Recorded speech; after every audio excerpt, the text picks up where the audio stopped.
rolling. Welcome back, everyone. This is episode 117 of the Jiu-Jitsu Dummies podcast.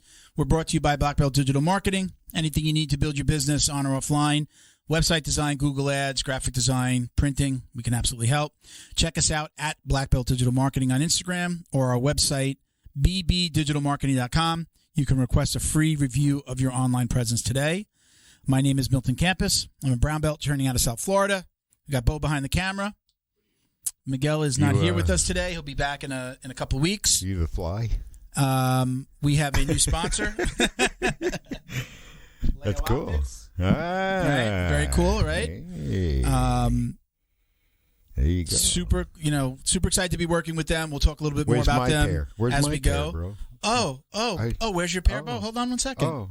I'm going to let you choose your pair from the wonderful box that they sent us. Oh, my God. So I'm excited. My tail's wagging. We've got a whole bunch of glasses. I think that might be Holy cow, look at that. 4, 5. Gee, there it is. Yeah. Hats. Wow, Hats. Cool. Let's put that there. We've got, I chose my pair already. We have these 3. I think there might be. Is there a, They know the deal. No. They sent us 4 pairs of glasses. I chose mine. I like these because they're for my big head. I'll let you choose. They even sent a blue belt case. For do you have a white belt one? Well, for Miguel, transparent. If and when he comes back, we'll get those to Miguel.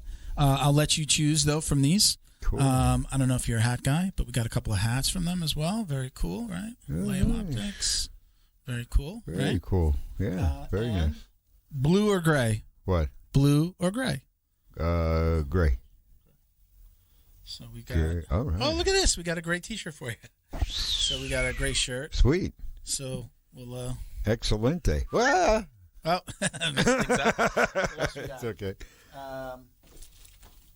Got both blue and brown. What's that? Keychains. Keychains. Belt Sweet. Belt keychains. Uh-huh. What are they called? Like paracord, right? Right. Paracord with the Leo Optics. Oh, no. Sent us a really cool care package. So thank you to Lionel over at Leo Optics. You can go check them out at Leo Optics on Instagram.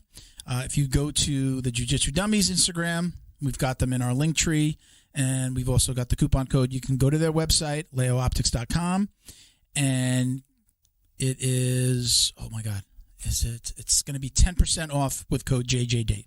All right, so go check them out, everybody. Show them some love. We'll talk a little bit more about them in the coming weeks and days and weeks. Like you want to get that squared away. These are bamboo. These sunglasses. Nice. Bamboo, like very light, very cool.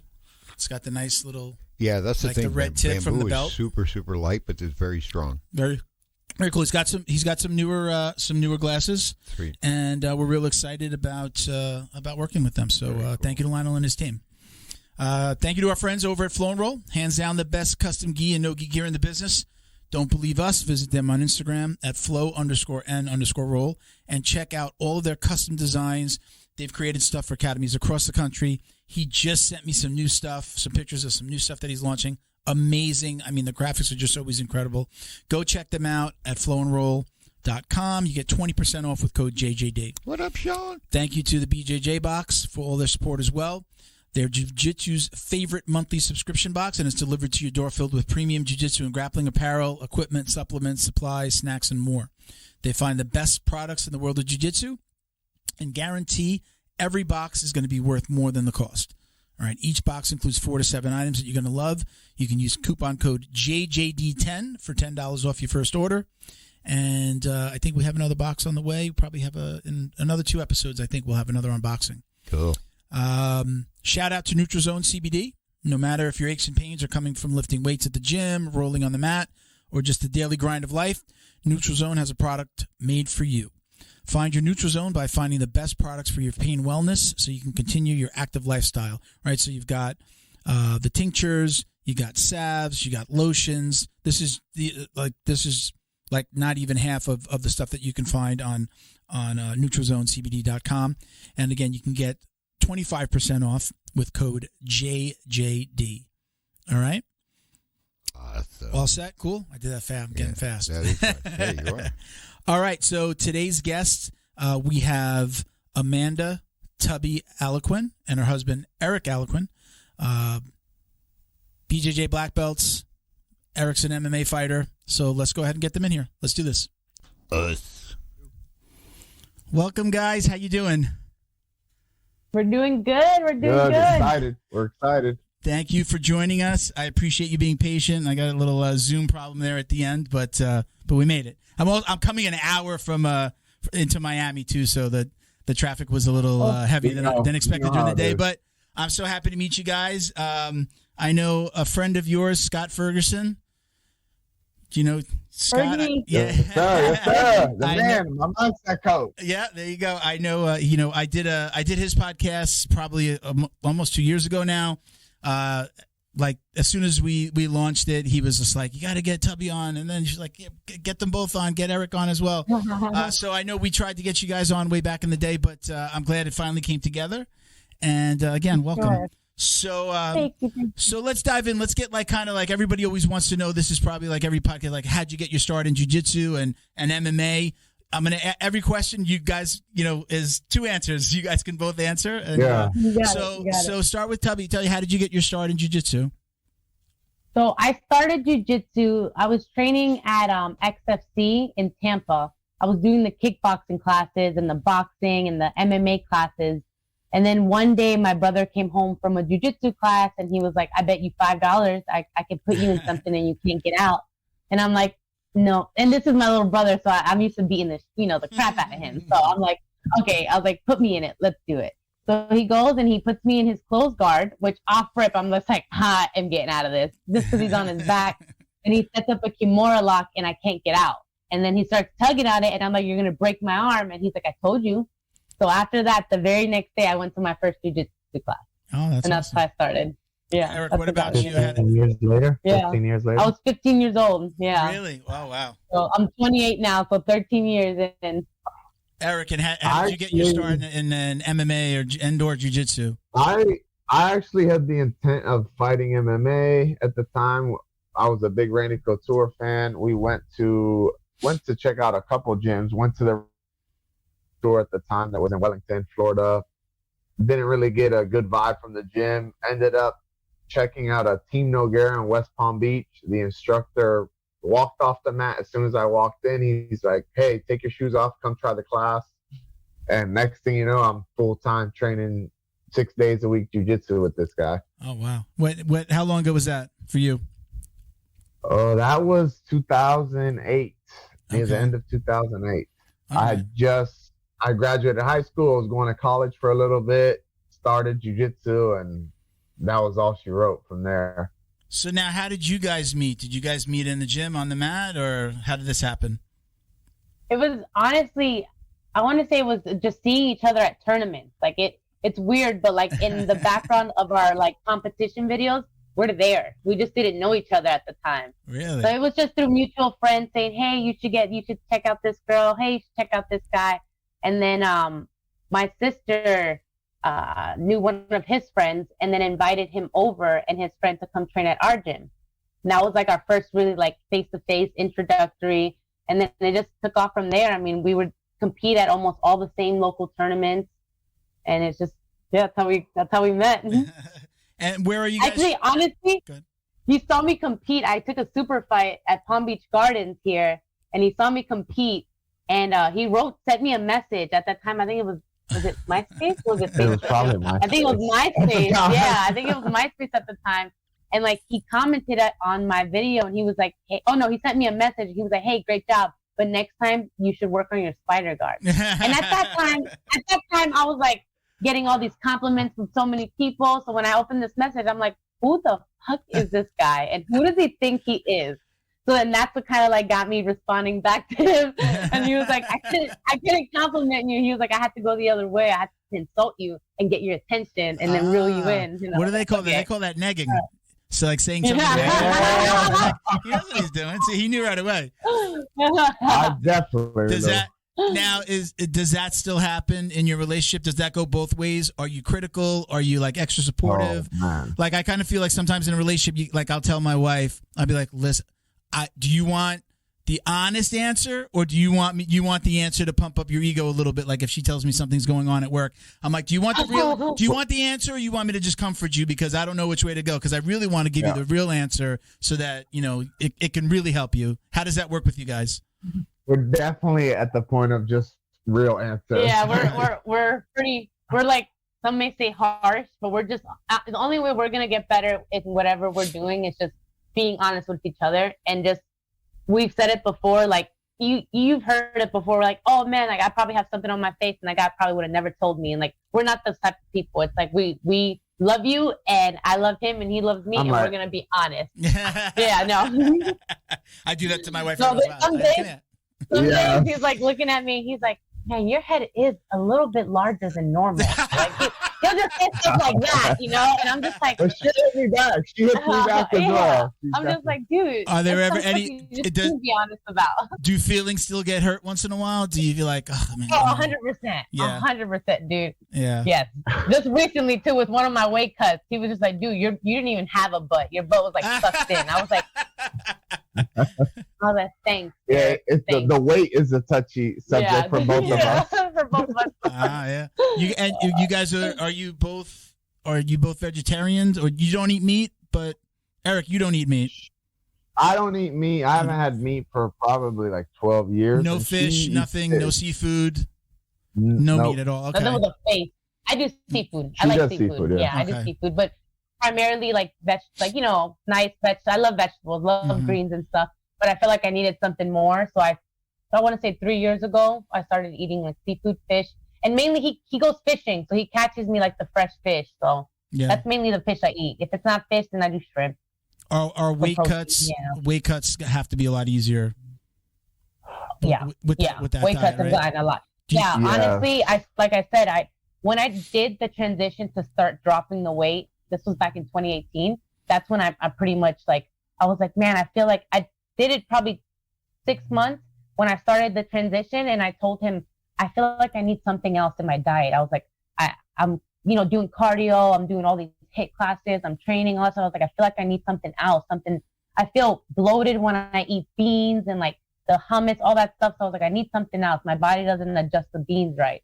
So once I switched to like seafood, man, it's like the weight started coming off. I started making easier options, healthier options. I felt better. Like you'll see me slam probably like 2 fishes. Like if I get 2 whole fishes, I like the bone and everything. I like two whole baked fish, fried fish. I will like steam them to the bone. Okay, like a. Are you Ecuadorian? I'm Ecuadorian. Yeah. I heard you on a podcast mention Ecuador. My wife is from Ecuador. And she loves that the whole fish with the eyeballs and everything. What are they? I forget what they call that. Yep. Palgo rojo. Palgo rojo, right? Yeah, that's if she we go to a restaurant. That's if it's on the menu, she's getting that. That's me. Yep. That's my mom eats the eyes and stuff. I don't go that far. She gets pretty close. Yeah, she gets pretty close. Like, dude, you're like sucking the brains out of that thing. I don't think she tears that thing up. I don't think she eats the eyeballs. I don't remember. Yeah, I don't. I would have noticed. I don't think she eats the eyeballs. Yeah. But she's from Ecuador too. So that's awesome, man. So with the weight cuts, what are you guys walking around with? Like walking around, are those weight cuts still? I would still have to lose a few pounds, or are you always right on weight? Recently, I would say we're pretty much on point as far as we just changed it from like, oh, we have to cut weight to no, this is our lifestyle. Yeah. So now when we have to cut weight, it's like, oh, we just pull that snack that we normally would have versus a 180 on our diet completely. Yeah. So we've found that it works better for our bodies and for performance overall. We're fat kids at heart, man. So we're fat kids at heart. Yeah. So it's like after a big competition, after like a big competition or a tournament or like MMA fight, we'll take a solid 2 weeks and just destroy ourselves. And it's like you could be a vegetarian, a vegan, and still be super unhealthy. So it's like there's options out there, man. There's many options. What do you mean? You said you kill yourself. What did you mean? Like we eat so much. Like we just eat a lot. We eat like fat food. We don't fast. You know, normally like we'll do like intermittent fasting and stuff. So like we'll just eat for those whole 2 weeks and not have really a limit or like, oh, I had chocolate for breakfast. Doesn't matter. I might have waffles for dinner. Like it's just at that point, those 2 weeks. Little grace period. Yeah. So then we finally realize like the damage we do to ourselves in those 2 weeks or just being just chill and stuff. It's just, it takes longer for us to have to lose it and bounce back on track versus having maybe a day or a meal or like, you know, picking and choosing and not just going so hard. So, what's the go-to cheat food for you guys? Oh man, I love everything. Yeah. I tell you right now, gloves off. You can have anything you want. You're in the supermarket. What are you grabbing? One thing. You could grab one thing. What are you grabbing? One thing in the supermarket. Chips. I'm chips, bro. I got to think for crunch. Chips. Mm-hmm. Chips. Chocolate. I like sweets and chips. That's like my thing. If I have to pick though, I'm going to my mother-in-law's house. She makes this chicken stew. I don't eat the chicken. Okay. I love like Thai food. Thai food is my go-to for sure. Pho. It's not bad, but like that's like my go-to. If I want to eat anything, I'm always like Thai food, please. Thai food, sushi, Chinese food. We do a lot of Asian because it's big on the veg as well. So. Yeah. I love pad thai. I just had a chicken and shrimp pad thai. Yeah, I love pad thai. Love pad thai. So good.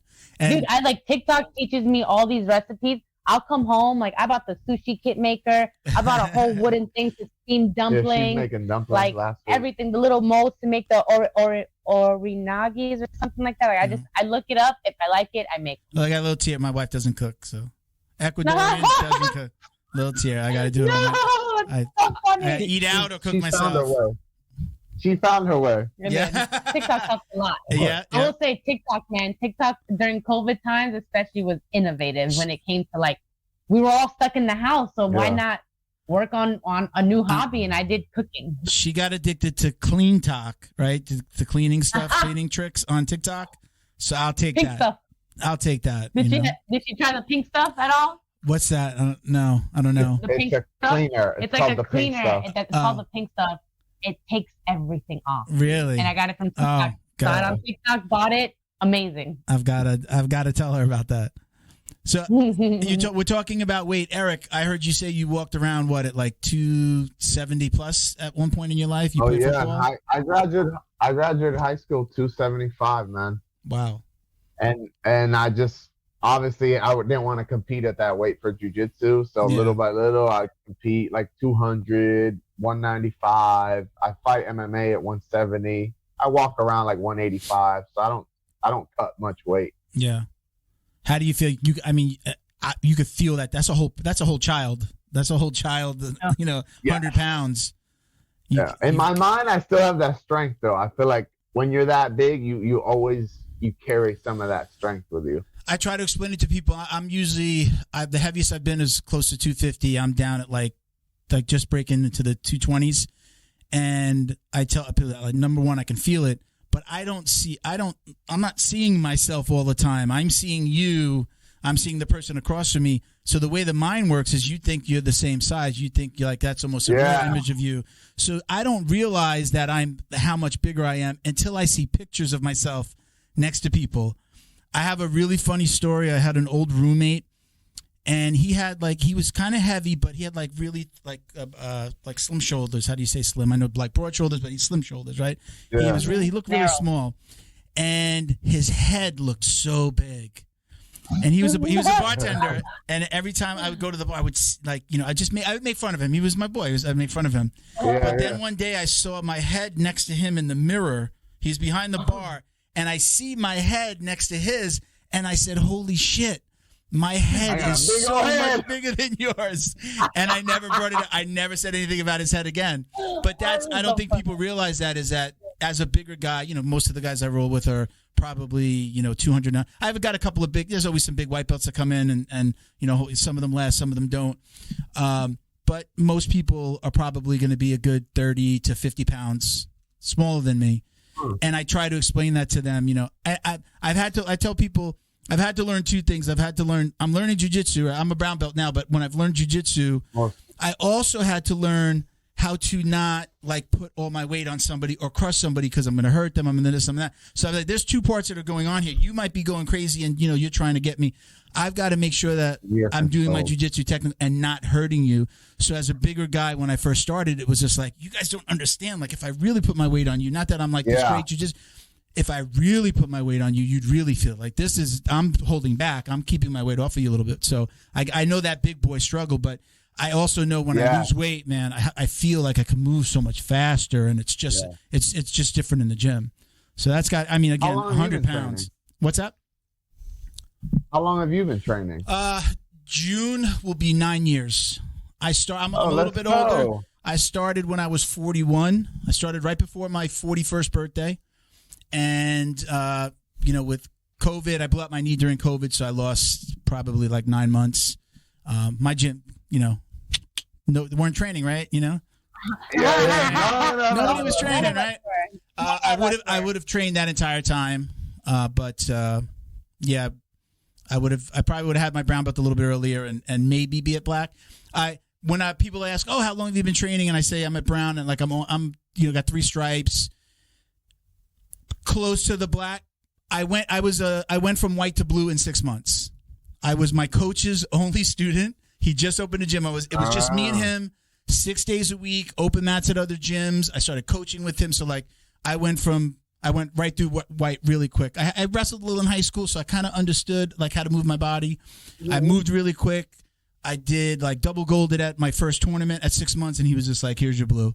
So I did move quick. So when I tell people it's like 9 years, I'm like, I might just at right about 9 years get my black. It's probably going to work out like that if I stay healthy. Yeah. It's like, wow, that's kind of quick, but all because some places will keep you at. That was like 6 months of private, basically. Yeah. It was, a lot of gyms will hold students minimum a year, but maybe 2 years at white, right? Yeah.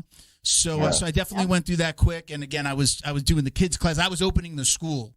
At White Belt. Oh wow, you were in it. He was in law enforcement, and he'd go on stakeouts, and he went from NYPD to Homeland Security, and then he came down to Florida, and he'd be like, "I got a stakeout tonight." He's like, "I can't open the gym tomorrow." Like, I'm not gonna be able to open the gym. I would open it. Sometimes his wife would come in, but then I'd run the kids class, the adults class. So again, I moved through it quickly, but I think when I double golded, it was just a little new breed, but I was 40 plus. And everybody was half my age. There was nobody my age. So I ran through these like 25, 26-year-old kids that were all my size. And I got it quick. So I kind of like to explain that because some people are like, 9 years, you're almost a black belt. Man, what are you, some kind of stud? I just went through white quickly. Yeah, no, man. That's honestly, you say that, and I'm just like, I got my black belt in 7 years. Oh, shit, yeah. I tell people that was like, actively competing and stuff like that. But he got similar to you, like with blue belt and stuff. Same thing with him happened.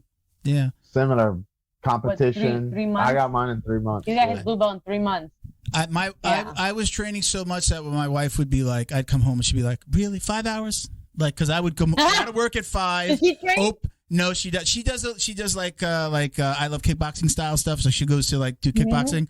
It's a place called Raw Kickboxing down here in South Florida, and or down in Coral Springs. I forget you guys are in Florida, right? Oh, yeah. So she does that. So she didn't really understand my love of jiu-jitsu until she found that years later. And because I was on her ass to like, you get in the gym, you got to do something, because she didn't really go to the gym or work out. And I was, really on her to do something. And then she understood it because now she's like that. When she doesn't go, she's unhappy. She's like, I can't believe I missed today. It's like, you just like Monday, Friday, Saturday, Sunday. She's there, and if she's not happy. And I'm like, you see, now you get it. But she used to tell me like 5, like I get out of work at 5, open the gym at 5:30, and be home by like 10:30. She'd be like, 5 hours, really? 5 hours? And I'm like, but I'm thinking I could be at the bar, I could be out with my friends. Yeah, believe me, this is a good alternative to me doing any of that stuff. This makes me want to do any of that stuff a lot less. And then again, when she found her love of kickboxing, then she's just like, I get it. All right. But still, now it's not, it's like 2 hours, 4 days a week. Yeah. I still get that. I still get that. I still get that. I'm not going to lie to you. Yeah. Because it's like when he's in camp, his schedule, like I tell people, I'm like, when I tell you I don't see him until we're laying in bed at night and he's already basically asleep. Yeah. So like in the mornings, he'll wake up. We'll go to morning class. When he's in camp, he tries not to go to the morning class, but sometimes he feels guilty and shows up. If we wake up at 5 to teach at 6 a.m. And that's every day, Monday through Friday. So after that, he goes home and gets ready, and then he leaves to go to Stanford, and he's there by like 9:30. And he's there until 11:30. Straight to the boxing and then he gym. heads straight to the boxing gym where he meets, where he does his boxing with Coach Mooney. And then on some days he does more like a point fighting and stuff like that shortly after, like just some shadow boxing and some pad work and stuff with another instructor around 1 o'clock or 2 o'clock. So by the time he gets home, it's like 3:30, 4, and I'm either at work or I'm off of work, and I just got home at 2 and I'm cleaning up and stuff. And he gets home. One more practice. Yeah, he eats. He does his hand-eye coordination. So when he's at home, he's still training. Then he rests, and then he wakes back up at 6, heads back out the door. Wow. Goes down south, and then by the time he comes back at home, it's like, oh no. And then afterwards, he'll drive back to our gym, because we teach a jiu-jitsu program called the People's Jiu-Jitsu out here in downtown West Palm Beach. So then he'll drive after class ends around 7 o'clock, 7:15. He'll take like the 45-minute drive and show up to our class, because our class starts at 7:15. So he shows up like 30 minutes, probably like, 45 minutes late, but he shows up, gets on the mat. Either he trains if he wants. If it's a gi class, he'll put his gi on and like sit on the side and help and stuff. But yeah, he's there. He's in it. How many days a week is that? That's every day. That's every single usually day? 6, like 6 days a week. Like I tell people, a full-time job. Like as a fighter, I feel like that's what it has to be. If you're committing to this as a career choice, as a lifestyle, like it has to be a full-time job. You have people that go to work every day. They don't want to go, but they show up. They commit to 8 hours a day. I feel like it should be the same way in training. And it's not saying you're killing yourself for 8 hours. Like I really, really admire him, especially with his training and when he gets in his camps, because he's very tactical and he's smart. The times where he's gotten hurt, it's because he wasn't listening to himself or like, being smart. It was more so ego, like, I can do this. I'll do it. I'm fine. I can push through. But like, he's very, very smart. He's very like tactical. He likes to make sure he's on schedule per se. Like he's like routine So with his food, his eating, everything. Eric, now you tell us about her. Tell us about her training day. Maniac. The same way I don't stop, she doesn't stop. When I'm in this camp mode, I'm not really cleaning up behind myself too well. I'm not cooking. So she'll be the one picking up that slack on top of her training. She's cleaning, she's cooking. We've got 5 dogs. She takes care of the dogs. Wow. We got chickens. We've got like how many chickens right now? 30 chickens in the backyard. We have 2 bunnies. 2 bunny rabbits. So she's holding down the fort while she's training. Yeah.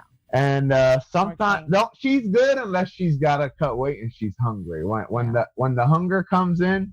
And it's normally, I don't like cutting water weight. So for instance, Pan Am, I knew that I wanted to do the featherweight division. That's 118 with the gi on. So me, naturally, I walk around 118, 119. If I'm heavy, I'm 120. But naturally, I walk around 118, 119. So I was like, okay, I have to drop the weight now. I don't want to lose water weight. So it was just hard. I'm 5'5". Yeah, I'm 5'5". She's very lean as well. Yeah, so I'm 5'5". I'm already lean. So it was already hard for me to drop down. I was able to get naturally waking up to like 116, 115. And I started like 3 weeks before. And then the day of the tournament, I was like, Eric, man, I can't find a gi light enough. I don't have a belt light enough. I was like, I don't want to wear another gi. I want to wear my sponsor's gi. Like, so I ended up doing a bath. And I went from 116 the morning of, I did 116. I did a hot bath for probably 20 minutes. And I lost 3 pounds, I want to say. I was 113 once I was out the bath. Wow. And then once I was done, I freaking got in the bullpen an hour early. I hydrated. And at the end of it all, I had to buy a new gi because they changed the rules. So last minute, they were like, I beat your ass. They were like, oh, we changed the rules last year, semifinals and quarterfinals. No black, right? No black gi. It has to be blue or white. And I'm like, I competed in 2020 and wore a black gi in the quarterfinals. I was fine. And the semifinals. And they were like, no, we changed it. So semifinals and finals, blue gi, white gi. So yeah, so I had to wear a new gi anyways. But yeah, that's the only thing is when I have to cut water, I'm a baby for it. I don't like cutting weight. What's your advice to people now? I've seen a lot of people that try, like hobbyists that try to cut weight to train at these like local events, what do you say to those people? Because I'm always telling them, I'm like, what are you doing? It's not the same as what like Eric's doing and what you're doing, and you're fighting. These are professional events. You're getting paid. When you're doing these local events, what do you tell these people that are doing the IBJJFs or the Nagas or even the new breeds, and they're fighting to cut weight? No, we tell our students, compete as close as you can to your weight. Yeah. Obviously, if you're 2 pounds from another weight class, okay, lose 2 pounds. But I remember when we first started, I'd have guys, we're on our way to Naga, guys are in a sauna suit with their heater on and the car spitting, losing 10 pounds. And just, performance, your health, especially in MMA, your brain's made up of water, so you don't want to cut too much crazy weight, especially like you said, if you're not getting paid for it. Thank you to Feito IT and AV, specializing in commercial and residential automation, security cameras, CCTV, POS, and more. Check them out at feitoitav.com or call 305-428-2515 and let them know the dummy sent you. Thank you to Neutral Zone CBD, a combat family-owned company that supports athletes and the people who love them. Neutral Zone strives to deliver clean CBD products for sports recovery in gummies, lotions, balms, roll-ons, and more. After a competition, a hard rolling session, or a tough day on the job, Neutral Zone has a product designed to help you reduce inflammation, increase cell rejuvenation, and may even help with aging joints. Visit NeutralZoneCBD.com and get 25% off your order with code JJD. And follow them on Instagram too, at MyNeutralZone. Jiu-Jitsu's favorite monthly subscription box has now joined the Jiu-Jitsu Dummies podcast. The BJJ box is delivered to your door filled with premium jiu-jitsu and grappling apparel, equipment, supplements, supplies, snacks, and more. The crew at the BJJ box find the best in the world of jiu-jitsu and guarantee every box to be worth more than the cost. Each box includes 4 to 7 items you're going to love. Visit thebjjbox.com and use code JJD10 to get $10 off your very first box. And give them a follow on Instagram at thebjjbox. Special thank you to the crew over at Flow and Roll for all their support. Flow and Roll is renowned for their incredible no-gi rash guards, shorts, and leggings. Flow and Roll has quickly become the premier custom apparel provider for academies big and small throughout the United States. Reach out today to discuss your custom order and ask about their incredible pre-order program. You can send an email to flowandroll@gmail.com or visit their Instagram at flow_n_roll and shoot them a direct message. And yes, they can create an awesome custom gi for your academy as well. Visit flowandroll.com to check out their awesome designs, and while you're there, pick up a Jiu-Jitsu Dummy signature tee exclusively at flowandroll.com. And remember, you'll get 20% off your purchase of t-shirts, rash guards, or gis with code JJD. There's no need to cut that way. I feel like those, and I tell my guys too, like at the end of it, it's about testing yourself and having fun. Why would you want to do something if you're not going to enjoy it? And if you're like, fuck, why am I doing this? Why am I doing this? I'm not going to cap for Pan Ams. I told them, I was just like, I'm not getting paid for this. I was like, I'm over here killing myself. I was like, I want to have kids one day. I was like, man, I'm gonna double think this. I was like, it'd be a weird feeling if I was getting paid to make this weight cut, I was like, but I'm not. I was like, at this point, I'm going out there to test myself in the gi. I haven't competed in the gi in 3 years. So I'm like, I should be having fun with this. Like, it shouldn't be like that type of mindset, like killing myself, not having fun with it. When you're going out in competition, you're already putting yourself out there. Yeah. Why make it harder than it already is? Have fun with it. Now, if it's like a major tournament, if it's like a super fight where you are getting paid, or if it's like, it is a big tournament, world or something. Like he said, good if exposure. Yeah, 2-3 pounds away from your weight class. Then I'm like, dude, fast for the week before you're, a lot of people don't fast. Fast like intermittent fasting. Like, cut your food That's off what I'm doing. after I'm actually doing that right now. I think it's and I'm like, you'll see a difference, especially if you're not used to doing it. Your body will like go into like a change. Like it's like, what's going on right here? I'm used to getting fed after 7. Like, time to go to the reserve. So we've had one of our guys this past week compete, and he was telling him to just intermittent fast, and he was doing that. He's a little extreme. He did it past 5 p.m. or 4 p.m. But he made weight. He made weight. Felt good. Didn't have to cut any water or anything. So I mean. So I was going to ask you, I think you kind of answered it, but you're talking about like not getting paid for the IBJJFs. But I think if you want to get to your level, you still have to do them, right? It's the exposure, right? You have to do them. You may not be getting paid, and they know that too, so they can make whatever rules they want. But it's about the exposure, and if you're not doing them, you might not get that call to the WNO. You might not get a fight to win, or maybe a fight to win, maybe not so. And the exposure, it's more than the exposure. It's like the consistency. Yeah. They have them everywhere. Like, and now more than ever, I'm seeing more in South Florida. They have the Tampa, the Orlando, the Miami. Like, I'm like, those never used to be here. Pan Am's was here, 2 years. So I was like, that's good. So I'd say it's more so for consistency. Exposure, great too, but 100% consistency. Like when you don't have anything lined up, you have IBJJFs every weekend. And whether they're in the United States, out of the United States.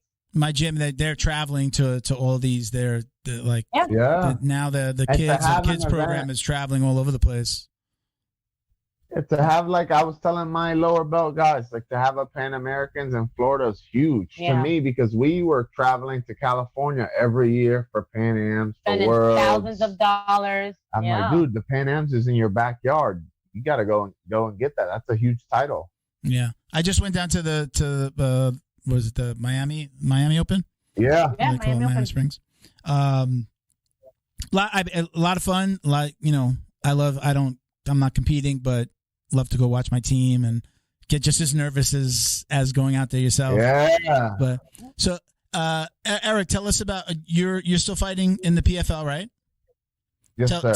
Tell us about PFL, the series, and where you're at right now, because this is a little bit different, right? This is, it's not like the UFC, win a fight and then wait for your next fight, right? This is almost like a tournament style, but not all in one day. Yes.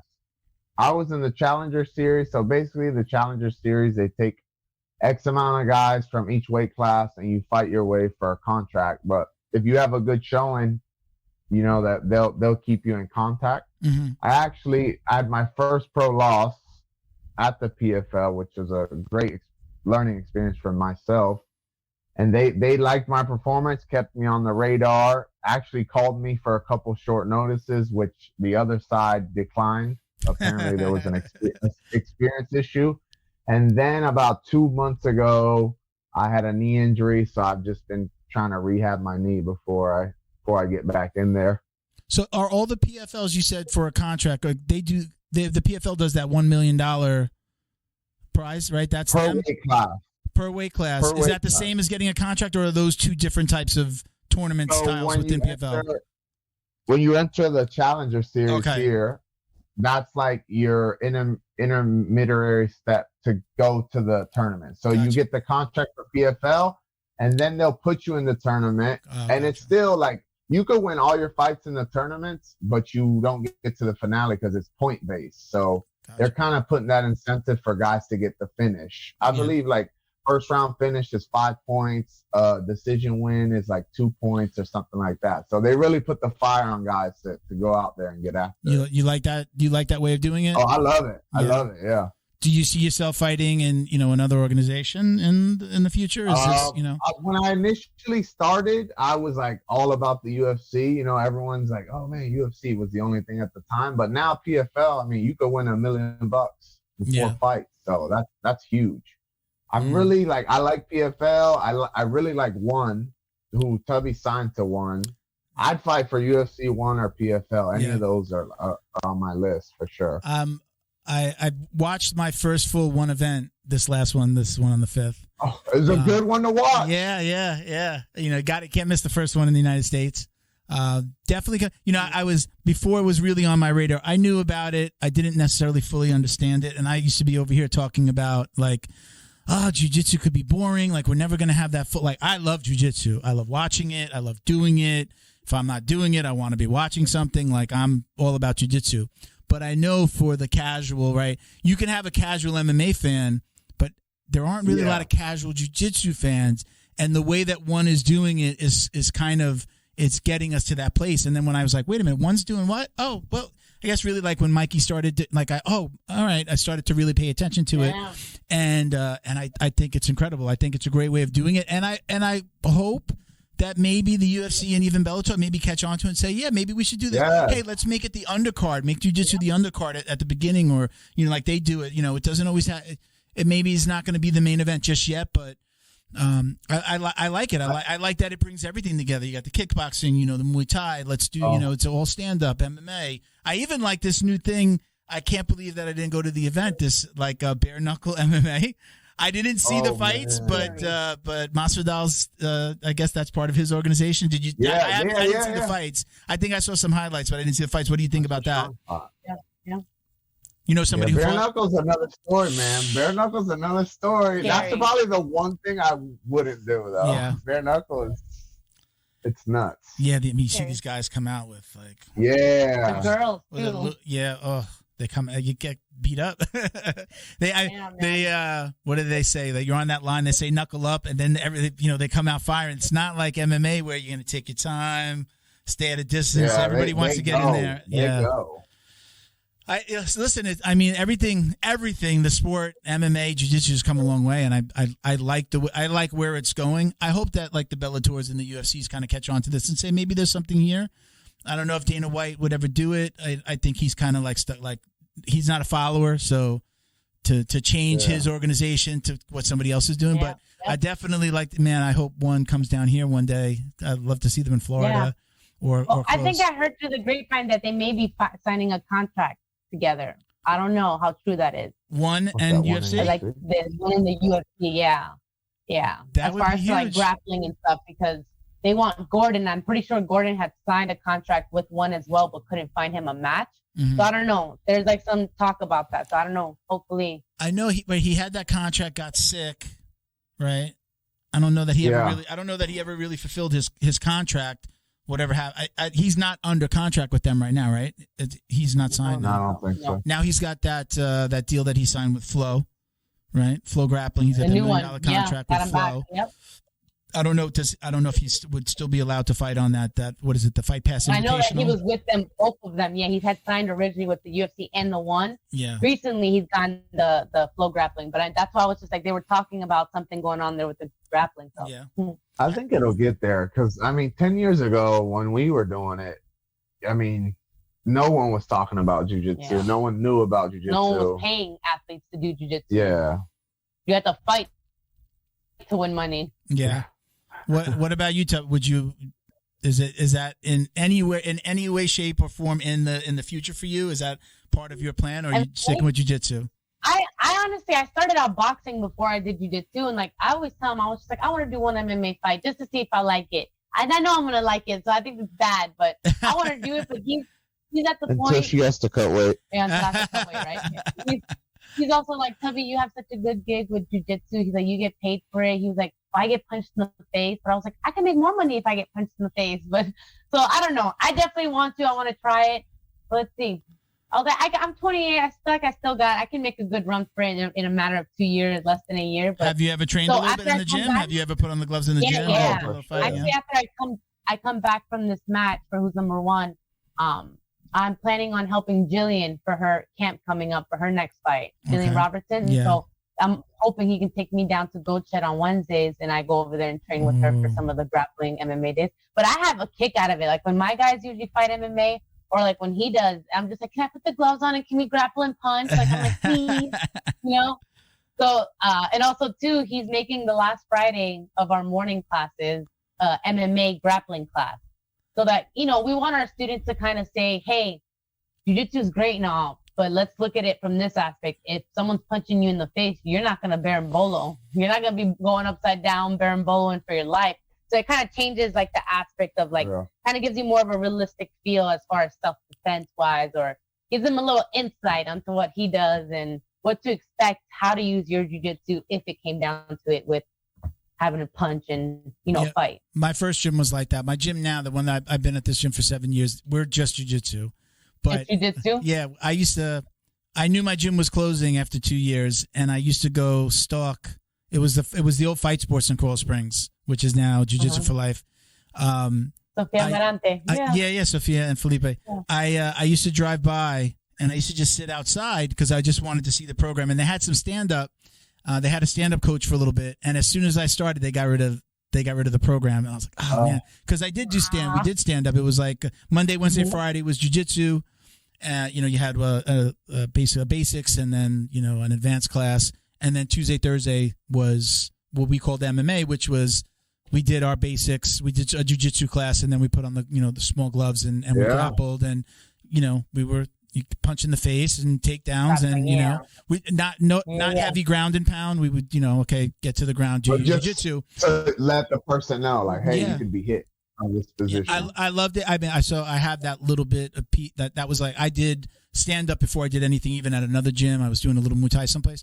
But I do like not getting punched in the face, but I do think that everybody should have that experience at least a little bit. It should be part of your training because it's a completely different beast when, maybe, you're going for a takedown and, you got to worry about somebody's knees or, you get popped in the face when you're going, and it's just like, wait, well, what am I doing? My coach jokes about, like, he shows a move and he'll be like, okay, this is the competition way of doing it. And then this is aisle 9 in Publix. This is you're fighting with the little old lady over the last jar of peanut butter, right? There's two different jujitsus. There's a jujitsu on the street, and there's a jujitsu, that you're going to do at the tournament, and that's even different. So he'll show, okay, look, from here I could punch. We don't do it and train it, but he'll show, look, this is where I would be, and I could punch here, pound here, punch. It gets it into people's mind, like, oh yeah, right. I'm gonna be, if I'm sitting here, boom, I could get punched. So, what do you do with the old lady? You foot sweep her and then Kimura? I know. I'm like, I'm like, over peanut butter milk. No, that's my coach. That's my coach's joke. That's my coach's joke. That was not mine. Peanut butter. I love peanut butter. Hilton, gi or no gi? Me? Gi or no gi? Oh, preference, or do I train both? You gotta pick preference. This is gonna be a weird answer. I like no-gi better because I just like it better. I don't know what it is about it. But at my age, I like that I can slow people down with the gi. I'm gonna be 50. I'm training with guys, more than half my age. I'm 16 years old to probably 35 is like the average age of most of the people in the gym. There are maybe like 5 of us over 40 and 2 of us over 50. Well, now I consider myself at 50, another 2 months. So I do like that when it's like the 6th round of training on an open mat Saturday that I can kind of slow, or Saturdays are no-gi, but on a Sunday I can slow somebody down. I'm like, but as I lose weight and I get my cardio back, then I'm like, I like the no-gi. I also think because we train gi 5 days a week, no gi too. One is like a Friday night, we do just an all drilling class. Maybe we'll like one roll. It's all advanced drilling. And then on Saturday, it's the same thing. It's an hour of drilling, and then we do basically an open mat and no gi. So those are our 2 no gi days. So I try not to miss those days because also with work is kind of hectic. So I like the advanced stuff on Friday night. And then again, coming in the next morning. But it's like you finish at 9:00. It's go home, protein shake, go to bed because I want to wake up. I tell everybody, like, me and my wife both go to bed earlier on a Friday and Saturday just because we want to get to the training. Like, we just want to be ready for the training. I'll stay up till 1 a.m. watching TV because my mind is just going about work. I own a marketing company, so I'm always thinking about the account and that website that's getting built. But on Friday and Saturday, I'm only thinking about the training the next day. So we go to bed. I'm like in bed at 10:00. Like, hey, let's turn off the TV, lights out. So yeah, I'm an addict too. I'm an addict my way. I always say that in the hobbyist way, I'm an addict and I love it. I'm training more now than I ever did before. Again, as I've been losing weight, I've been able to get in a little bit more. Yeah. I got sick a couple of weeks ago, so when I came back, I usually like to do 1 day jiu-jitsu and 1 day of weight training. But now I've just been like, when things get crazy, I need that camaraderie. Like going to weight train is like I'm by myself. When my mind is going and I need that human interaction because I'm working at home all day. Yeah. My daughter works for the company. She's in another state, but we're like on video chats all day. But other than my wife coming home and my other daughter that goes to school, she's home now, but usually I'm there all day by myself. So going to the gym full of people is healthy for me. So when things are more hectic, I want to be in the gym. So I'll weight train less just because I want to be in jiu-jitsu. There's also a little bit, like I'll say this to some of the other guys. We're like so close to black. I want to earn it. I'm showing my coach that I want it. I'm showing him that I'm picking it up. Like just showing up more, just to be like, when it does happen, like he's gonna know that he gave it to me and I deserved it. It's not just because of the time. It's not just time. It's like mat time. Yeah. Exactly. So I kind of feel like I'm in that mode right now. So I'm an addict. That's good. I love that you use that word camaraderie, because that's something that jiu-jitsu really, really does bring. Like it brings the community together. Like, we can't sit here and say that we've gotten where we're at by ourselves. That's literally through like the community, and just that's what we look forward to. That right there is just interacting with the students, like coming together. I'm like, where else will you find a sport where people show up at 6 a.m, like 12, 15 people to choke each other, to literally put the hurt on each other? And I'm just like, that right there, that's love. And that's still love. and still like, be friends, right? And still your friends.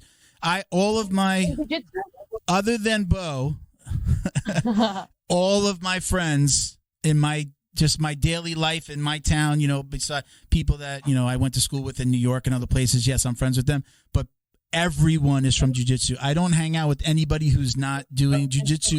So we're around each other. It's like, hey, let's go get something to eat. Hey, let's go watch the fights. Hey, let's do this. Hey, we're having a party. So it's like nobody in my life, again, other than Bo is and we're trying to get Bo. We're trying to get Bo on the mat. We're trying to get Bo on the mat.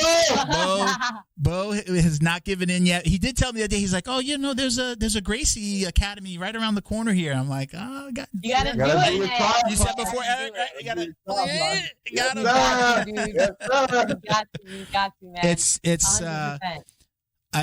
It does change your life. I mean, I was just a completely different person before. I was definitely like the people that I hung around with. We'd go out and drink, and it's just like, get into scuffle and, these fighting with these guys over here. Now it's just everything's about jiu-jitsu, and when I do go out, it's just like, there's a problem over there, I'm over here.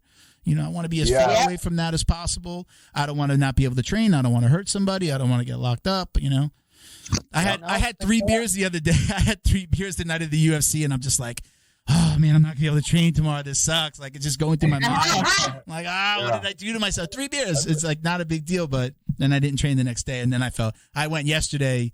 I was like, I gotta go to the gym. Like, Monday, if there's a day that I take off, it's usually Monday, and I didn't, because Monday's my hardest day at work. It's just like back from the weekend. But Monday blues, man. That's what I was telling him. Didn't I tell you this yesterday? I was like, why are Mondays so hard? I was like, we're in bed.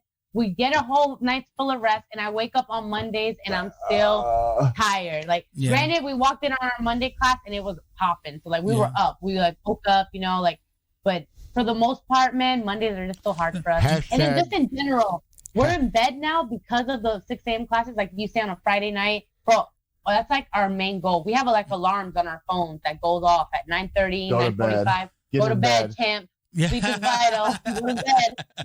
If not, the blue light will keep me up. And are you still do you work at an animal clinic, Tubby? I've heard you still work the clinic? How does that fit into your day? Is that like you go every day? You go when you can? So here's the thing. This is why I love this clinic. The owner also trains. Was actually managing his MMA career at one point. So my boss, the head doctor there, he trains. And I've been there since 2015. So ever since I've been on board, they've known like jiu-jitsu's been the main thing. I do the working more so as like a hobby, a side gig to make money, and also too, it's just I like working with them. They're a great group of people, but they are awesome in a sense of they scratch my back, I scratch their back. Mm-hmm. So I'm usually on call. So they work with me in my schedule. They tell me, hey, we understand you have morning class from 6 to 8. You come in whatever time you can. At the end of the day, I'm valuable to them because I work every position. So as a result, they give me kind of like that little edge of, hey, you can make your own schedule, make your own hours, come in when you can. So as a result, I make sure that if I have open times, I go in, and I always give in like 120%. I try to get like a week's work a week's worth of work done when I'm there. Like they call me, and she does. Yeah, they call my boss recently has been calling me Crackhead Bob because he's just like, dude. He's just like, yeah, he's just like, you ever stop? Like I've had some of the doctors that are asking like, do you do everything on this mode? Like, are you always on power mode? Recently, like we just got evaluated at work, and my my manager was just like, dude, it's like we can send you to go out there and scoop the yard and clean shit, and you're like, I'm gonna do my best job at scooping everything. I'm gonna be the best shit scooper that there ever was. Yeah, I like that. And that's just how I am. Like if I'm gonna do something, I'm not just gonna do it right. I'm gonna make sure I give 120% of that. And like recently too, especially with this camp for Who's Number One, like we've been on that Kobe Bryant mentality, and it's like every Sunday he has me write out my schedule, and he's like, at the end of the week, everything's crossed off because you're committing to everything you write on here. Yeah. So sometimes I overdo it, and like by midweek, I'm like, fuck, why'd I do this and stuff like that? But hey, you gotta commit. Made the deal. Yeah, you made the deal. You gotta commit. So like with them too, I make the deal, I commit. If I say I'm going in, there's some times where something comes up and someone switches up on me, like my private switches from 2 to 11. Then I have to tell them, hey, I'm sorry, I can't come in from like 9 to 12, but I'll come in from 2 to 5:30, like something like that. And sometimes I do run myself to the ground because I overdo it, not just with work, but with everything. Like I try to take side gigs of cleaning snakes, cleaning houses, like, anything that's worth manageable of my time, like 2 hours to get paid good money, I'll do it. Because I worked for my parents my whole life.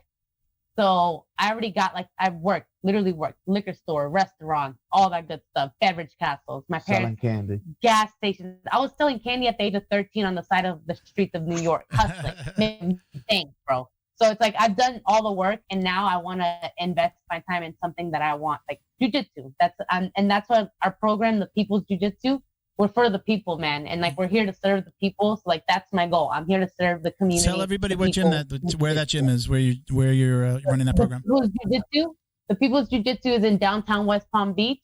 It's located in Rosemary Square, right? That's what it's called? Rosemary Square. Okay, so if you guys ever down in the West Palm Beach area, just hit us up on Instagram, Tubby BJJ, Eric Alequin MMA. And like I said, we're here for the people. A lot of gyms, and not, pointing the finger at anyone, but a lot of gyms like mix that up, that they have this misconception of like the people are there to serve them per se. Like it's not like that. It's we're providing a service. You're paying for that service. I'm here to serve you. I'm here to provide for you. So that's like our mission statement. That's like our that's who we are. We're here for the people, man.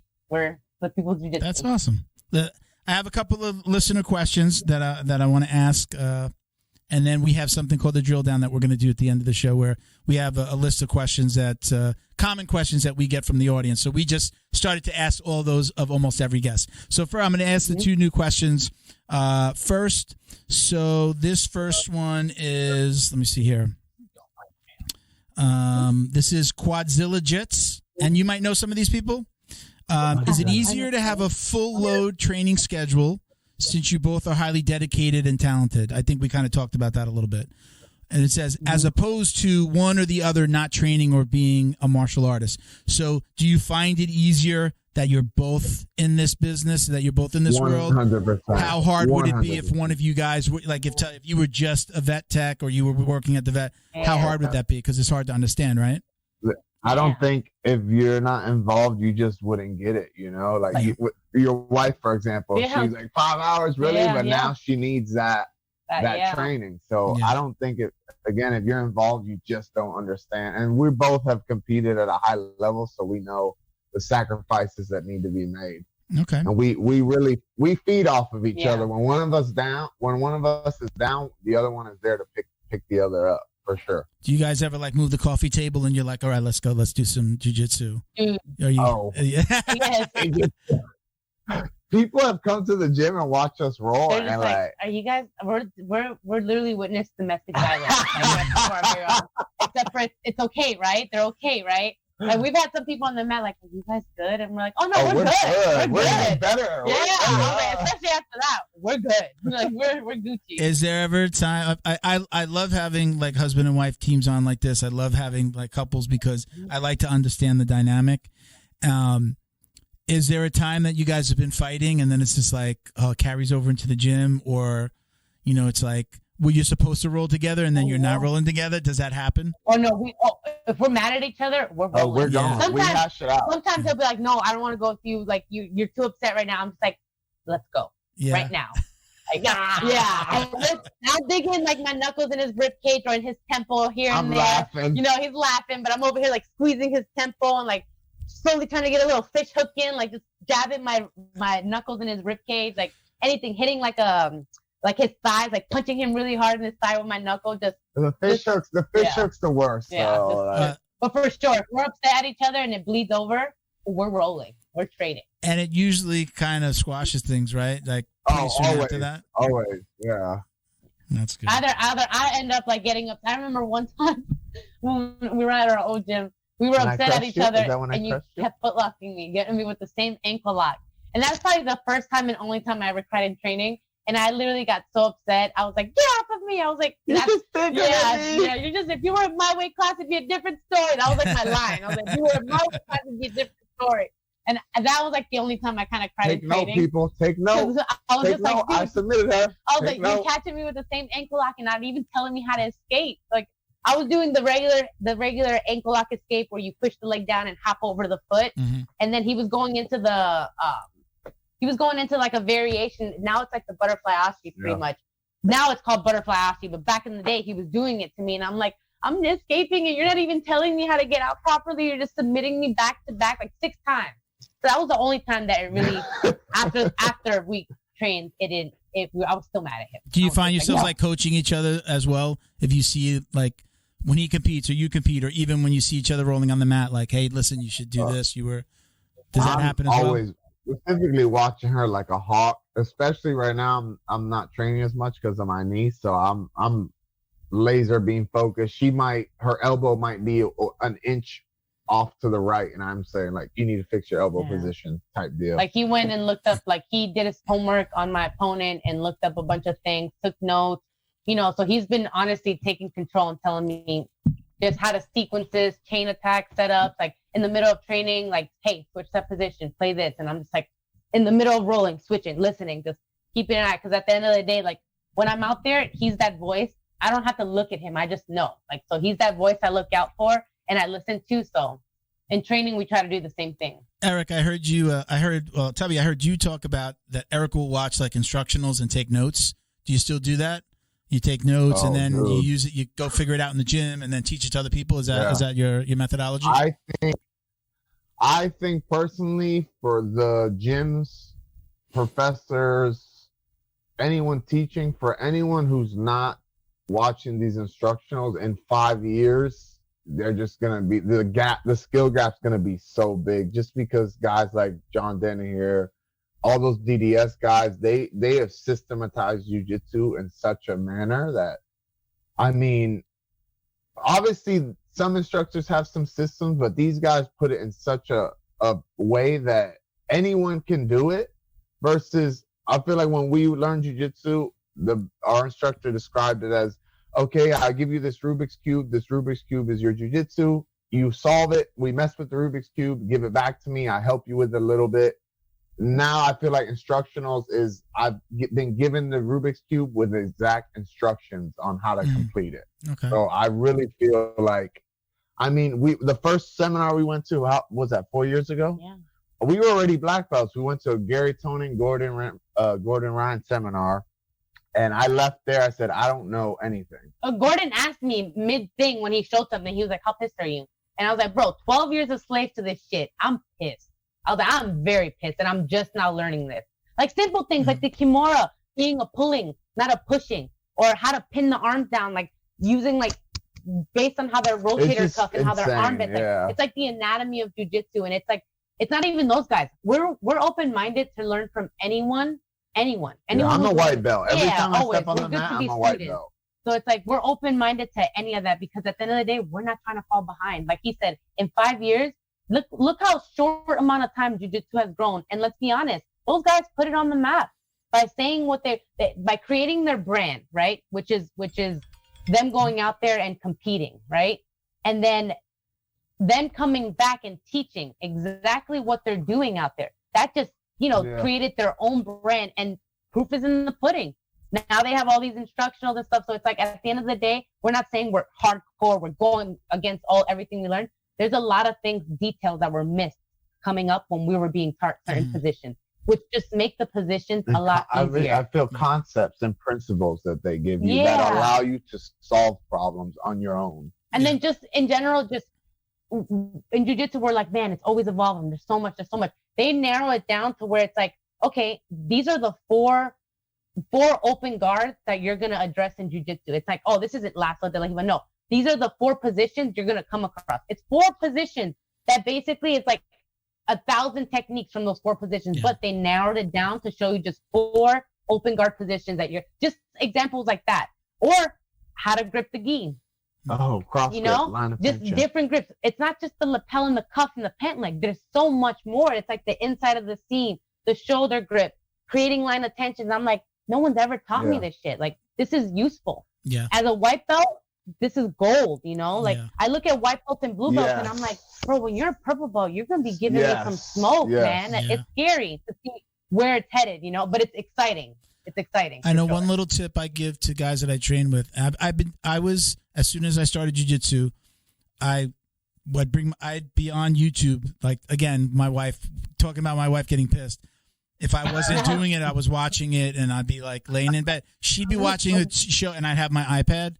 So I tell people, whatever we're training, this is for people that aren't going to sit down and really get an instruction, or when they first start out, I tell them, start it like this. Whatever we just did in class that day, just go on YouTube and search it.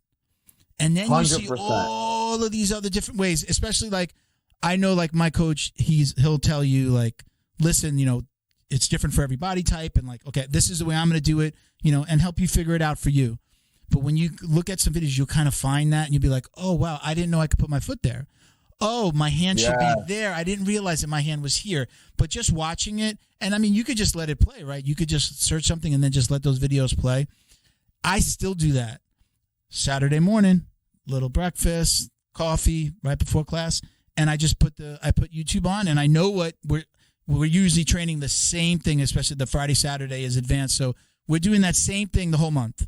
So I know I'm going to watch this the whole month before I go training. I just put it on. It's in the background. Yeah. I don't have to always be I have it on. I'm over here. Oh, I catch something. It's just on. It's on. You're consuming it. You're consuming it. So I tell everybody to do that. I literally just did that to learn different ways how to escape the buggy choke. There's different ways people have come up with to escape the buggy choke. That's why I was like, I'd rather be prepared than unprepared, because that is taking some lives. That buggy choke, that's taking some lives. With it. Yeah. I had a white belt probably a year ago when the Russell brothers started doing it, like a year ago. A white belt slapped it on me, and I looked at him, and he looked at me, and I'm like, are you fucking kidding me? I was like, this is where jiu-jitsu has come. And like, it was tight, and I had to get out. I was like, no, not today. I know that you guys have seen there's a great video of like, somebody did a buggy choke, and the defense was he put on his own buggy choke, and then the second buggy choke like choked out the other guy. I think the guy passed out. Yep. That's why I love jiu-jitsu. To me, it's like there's never a time where you can't be challenged by it. There's never a time where there's just not something new. I love it. Every once in a while, like I think Eric, you said before, like when you went to these seminars, you'd be like, man, I feel like a white belt. I like when there's a black belt that comes into our school. Like school's very open, so a lot of times people will come in and train and come to the open mats. And when I see a black belt, even like a multi-stripe black belt from another school come in, and our coach is teaching something and they're having a little bit of a problem with it. There's so much jiu-jitsu that even a 2-3 stripe, a black belt or third degree black belt might not have seen some of this, or just doesn't train it. It just wasn't part of his arsenal. So when I'm looking at them and they're having a problem with it, or they're learning, or they're asking a coach to, hey, how do I do this? I love that, because it reminds me of like, look, I'm doing this all the time, and I know this, but if I go to their school, like I tell people, I'm a brown belt in my gym's jiu-jitsu. If I know somebody that's trained at American Top Team. We just had him on. Paul Geller was our last guest. He's training at 10th Planet now, at a 10th Planet in Pompano Beach. He's like, it is so freaking different to be able to have enough the balls to go into another system. Go like, I'm going to go into another system. I don't know anything about this system. I mean, that's extreme because, I mean, 10th Planet's like its own beast. But I like to see people come in and have trouble with something because it reminds me that, like, you know, there's so much jiu-jitsu. Like, even they don't know this. They're like, when I go, sometimes I have them come in and, like, we're lockdown heavy. We do a lot of lockdown stuff and Z-guard. So, especially right now, that's what we're focusing on. And people come in and they're just like, they're lost. They're like, where's my leg? Where did my leg? Yeah, that's one that I'm not familiar with. Lockdown myself, you know. And we did. Then there's like the inside lockdown between the legs, but you could do the outside lockdown and just shift. The person can't move, and you could take their back. So I could be under them, outside lockdown. I just scoot over, and now I got your back. And people are like, what is this? What sorcery is this? You know, but it's just like, because you practice it enough that you know it. But listen, like I said, that stuff is out there. I'm still a consumer. I maybe don't do it as much, like on the weekends, in the morning. No work, no business to do. Throw it on, watch it for an hour, stretch, machine gun. You know, get ready for class. Get the kinks out. We have another question here. So we have the Instagram handle is Cuevo Bizarre Adventure. This Quiero Mendoza. Do you know that? Anybody you know by any chance? Okay, so a lot of times it's people that know the guests that send questions. So what keeps you going? Excuse me. What keeps you going, or what kept you going? I'm sorry, during your early years of training, and when did things start to click? You both can answer that. Want to go first? Yeah. So what kept me going, honestly, was jiu-jitsu is a never-ending book. Like, I don't want to take away anything from other sports or other martial arts, but it's like you have your karate where it's, you know, your kicks. You have different types of kicks and punches, but it's like you can only do so much.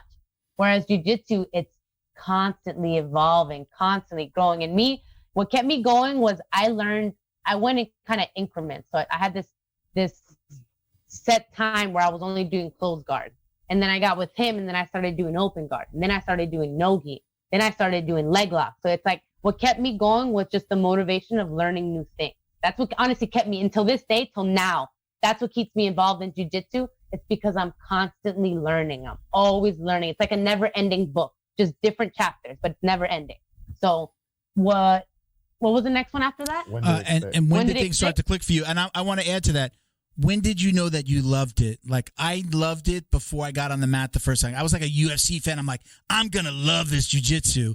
And I went and I was like, confirmed, I loved it. When did you really know that you loved this? Like, I'm going to be doing this. I would say 100% I knew I loved it was after my first class. And it was only because I want to say it was a good PCP moment. I rolled with the head instructor. His name was Gus at the time. I can't remember his last name for the life of me, but Gus. And when I rolled with him, he was just like, you know, you have a brother, just wrestle me like you would your brother, you know, just try not to get crushed, basically, is what he told me. And mind you, my first class ever, I was walked in with pigtails and a pink shirt on, pink USA shirt. And when the instructor, it was Gus and Shaba Bonus at the time, they were like, all right, everyone partner up. Everyone partnered up, and I'm sitting across from who is now, I think, UFC. He's in the UFC. He's in the UFC. Chris Barnett. Okay. You know Chris Barnett, Crazy Legs Barnett. Yes, big Chris Barnett. He's a heavyweight. Heavyweight. Just me and him sitting across from each other, and I'm like, you want to go? So, like, we partner up. I guess we start going, and I don't know what happens, but man's, like, by accident, of course, goes and throws me, and I end up making a hole in the drywall. And, like, I got up, and I'm like, let's go again. Let's go again. So it was like, it was right at that moment. I was like, okay, I like this. Then I rolled with Gus, with Coach Gus at the time, and I was just a wildling. Like, I was just all over the place, throwing my body, just trying to headlock him and all that. And, you know, he was, of course, taking his time, dealing with me nicely. But afterwards, he's like, dude, you might not know anything now. He's like, but if you keep that drive and that fire, he was like, you could be something big in this. And, like, that just lit me up. And I was like, I'm sticking to it. I'm gonna do it. So that's how I got it. What about you, Eric? So what kept you going during your early years of training? I really got to contribute a lot to my first instructor because he was a great mentor to me. And in fact, like, he didn't I obviously went into the gym with it, like with you. I liked UFC. I wanted to fight MMA, and he was like, "Wait, hold up." He's like, I remember like yesterday. He goes, "Anyone can knock anyone out on any given day, but a white belt will never submit a black belt." He said, "So we're gonna make you a world champion first." So he really laid out a plan for me. So what I would tell people is, make a realistic plan for yourself. I'm sorry, set a goal. And then set out a realistic plan to achieve that goal. Whether it's maybe world champion's a bit of an extreme to start. Maybe I want to win a tournament, or I want to get 3 submissions. Something small. It doesn't even have to be huge. I think you need to have your eyes set on something so that you're pursuing that, and not just have one thing in mind. Have multiple. For me personally, I want to be a MMA champion, world champion. I want to make enough money to tell my parents one day, "Hey, your house is paid off. You don't have to work." So that's what keeps me going. I have those goals. And as far as when I knew I loved it, man, my first instructor, shout out to Wall Blois, Team Noguera, Palm Beach Gardens. He's in Palm Beach Gardens now. He made me feel so good. Just like, I went to the Extreme Couture gym, and it was like a bunch of tough guys. They kind of ignored me. I sat off to the side for an hour. No one really paid me any mind. And then I walk into this guy's gym, and he stops in the middle of his class. "Hey, take your shoes off. My name's Wald. Come try out the class." And it was just such a good feeling and I stayed with him for probably 10 years. Yeah.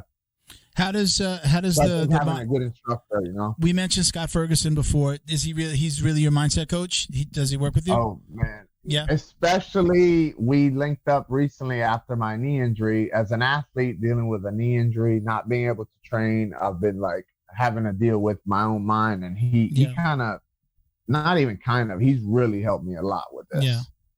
That's great. And just if for anybody that wants to check out Scott, he has a podcast called Time to Shine Today podcast, and you can check it out. I was actually on one of the episodes a couple of years ago. Great guy. He is he still training? Does he train with you guys? 6 a.m. Okay. He's still training with you? Just recently. Yes, yeah, sir. just recently they went and did a 3-day fast together. A 3-day fast. 3-day water. Yeah, yeah. Ooh. He crushed it. He crushed it. He did amazing. Yeah. Oh boy. Yeah. I think he dropped. I want to say like 17 pounds, and he's managed to keep off about 15. So he lost like 15 pounds. Mm-hmm. You recommend those fasts? He's awesome. You like? I'm all about the fast. I think everyone once in their life, 3 days, max 7 days water fast will change your life. How are you during that fast? Are you like moody? Or are you still you, or do you get like? I'm definitely cranky. Yeah. I will say cranky, but you'll realize how much eating is a habit versus a necessity. I think as humans, we're spoiled now after the Industrial Revolution. You know, you can just go pop something in the microwave. I eat because I'm bored. I'll eat because I'm bored, not because I'm hungry. Me too. I mean, I love food, but you realize you don't have to eat as much as you may think. Yeah. It's more so about getting minerals, water, you know, just the main thing. Food it's great. I mean, we got a monkey brain, man. This thing gets sugar and salt in doses that our ancestors didn't get. So we get that sugar and salt, and I call it the bump, man. Yeah. It's a bump. For sure. I love the sugar. I'm a sugar fiend. Me too. Yeah. If I had to cut chocolate, brother, chocolate. I'm like ice cream, pizza, cereal. Yeah. Like I could. We love coffee, and just recently gave it up. It's been probably 3 weeks, and we tried to drink some the other day, and I'm not even joking. We didn't even drink a lot, and both of us, our temples were like. I had a migraine. Yeah, our temples were like bulging, and I was like, Eric, no way. I was like, coffee. I was like, coffee's a drug, dude. And now that we did the whole withdrawals for the first 3 days, we were 3 weeks strong. I was like, our bodies like are seeing it as like a toxic, something not good. I was like, we never get headaches. So that when we started getting literally our temple bulging, I'm like, we got to lay off this stuff. Oh, wow. I don't know if I could do that one. I know. Trust me, I didn't think I could either. I love coffee. I'm an espresso guy. I love espresso. Oh, God. Those little shots, like the little. Cuban shots? I had a heart attack June 7 years ago, and so I'm like super conscious of my coffee intake. I'm good now and I could drink, but those little shots, I don't like. Yeah. I don't like when it gets wrong because it starts to make me think something's wrong. So I don't like that big, you know. That's why we stopped, because I was like overdoing it with the espressos. Like he was like, Tubby, I'm 200 pounds. You're 120 pounds and you're drinking just as much as I am. Like I was literally, he was just like, you need to chill. I run from those little guys. Where they come with the little cafecito, right? The little thing with the little shot glasses. I'm like, no. Go away. Go. Yeah, but we're That's all me, brother. We're cycles. The whole thing. Yeah, we're cycles. We'll be like, hold the cup. No, hold the cup. No, can't do it. See, we're crazy. I do six to 7 of those a day. I'm not kidding. Really? I swear to God. 6 to 7. We're in a building. We're filming in a building in Miami. You go down to this. There's a coffee. There's a cafe downstairs. So it's very easy access for him. So it's right there. They make that cortadito. Yeah. And I have 6 to 7 of them. Yeah. 6 to 7 of them a day. I would die. Yeah. That's crazy, man. All right, we're gonna get to our the questions. We call it the what? My sound effects guy's off. We call it the drill down. There we go. All right, so we're gonna run these down. We can elaborate on them. This isn't like a speed round or anything. So we're gonna start out with, for each of you, you both answer these. So we'll start with Tubby, ladies first. Gi or no gi? Preference? No gi. No gi. Eric? No gi. No gi all day. Yep. Takedown or pull guard? Guard puller. Yeah. Yes. You know what? That one's. Yeah. You know, I've turned into a guard puller. Yeah. I'll take takedown though. I would say takedown though. Yeah. Guard puller here. All right. Music during rolling, yes or no? Yes. Got it. 100%. Yes. Okay. Reggae. Well, I was gonna say, what's the preference? What's your go-to? Hip hop. Hip hop. Okay. Gangsta rap. Yeah. Me, I'm 90. Anything 90s. Anything 90s. We have some of those We guys. got a lot of 90s. Yeah. Brother. I'll even go with the 90s R&B. You know, but 90s hip hop is my thing. Earth, Wind, and Fire. No. No, that's a little older. No, bro. So, favorite walkout song? Oh, right now I'm on Back Outside Boys by Drake. Oh, Back man. Outside Boys. I really like 50 Cent, Many Men. Yes, that's a great song. Funny enough, this is the truth. I was just, getting new music off of Apple, and I got that. So I just downloaded. It's in my recently downloaded. It's in my recently downloaded songs, and I'm in the car. Yeah. Yeah. Okay, so we talked about studying instructionals and things like that, but do you guys watch a lot of MMA and jiu-jitsu? Are you like watching like Bellator on a Friday night? Are you watching the UFC? Because UFC is almost every weekend now. Are you watching the WNL? Are you guys both watching all that stuff? Yeah, pretty much. Yeah, every weekend. So is it together, or will you be watching a WNO and he's watching an MMA? It's kind of like that. Yeah, kind of like that. So it's like, if it's a UFC fight night and there's like jiu-jitsu fights, he'll have the fights going on the TV and we'll have the full graph on our phone, or vice versa. Yeah. Yeah. But pretty much She's definitely watching everything. More jiu-jitsu matches than me. The UFC fights, I gotta like the fighters, because if not, I sleep. Yeah. You're on a rolling, there's a pole on this like rolling thing for the TV. We used to have 2 of them on this side before we started using it like this. It would have a scroll of our sponsors, their logos. Well, I have one in the studio and now one's at the house, and I use it as my second monitor in the office. But when there are fights on, I roll it into the living room. So we got a TV on the wall. We're the same way. I'll put Flow Grappling on the little one. And actually, you go back and forth because you got the Flow Grappling app on the TV. And then I'll put the big one on and I'll switch it back and forth. So sometimes I've got a couple of pictures on Instagram here and there where I'll just be like, and it's like Flow and UFC. Yeah, I don't want to miss. I don't want to miss anything, But that's funny, man. Addicts. Even with the boxing fight, same thing with him. He'll do the same thing. Yeah, I'm watching boxing, MMA, jiu-jitsu. We got 3 screens sometimes. We got bedroom TV. Yeah. I'll run to the bedroom. Yeah. What happened? Or laptop going. Yeah, so it's just us 2. So it's like we like, now it's us 2. So we watch everything together. All that. So who are your favorite competitors to watch then? Do you have favorites? Yeah, for both. He could do MMA. You could do jiu-jitsu. I want to say Pick one. for jiu-jitsu, man, I gotta say for Nogi, I gotta say Gary Tonin. Yeah. Gary Tonin, he's exciting. He's fun to watch. Like, he's got a crazy style. He's got like a don't blink taker. style, like, right? Yes, you don't want to miss it. Dude, I really, really like his style. It's fun. Whether he wins or loses, his matches are always really fun. As far as for MMA, I gotta say, Bullet. Who's that? Valentina. She's a thug. Valentina, she's a thug, bro. Shevchenko, right? Yeah, she's a thug, bro. She just lost her last fight, but still, she's bad. That She's was fun to Alexandra Grasso. Was it that got her? Mm-hmm. A little mistake, man. But other than that, she's a boss, man. That she's a scary, scary woman. Eric? Yeah. For jiu-jitsu, I gotta roll with Gordon Ryan just because I appreciate his basics. Like, he's not a flashy guy. He's not doing anything that you're like, wow, like I could never do that. He is, to me, he's like what jiu-jitsu is. He's not a very athletic guy. Obviously, he's jacked up. He does his steroids, whatever the case is. But his jiu-jitsu is beautiful in a basic manner to where I call it melting people. He just melts guys.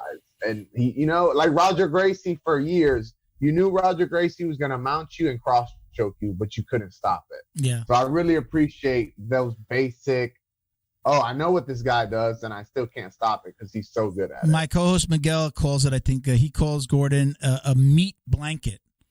Is right? Yes. Like, it's just this meat blanket, and there's nothing you could do. He makes world-class black belts look like white belts. Like, it's their first day of training, and it's crazy. So how about on the MMA side?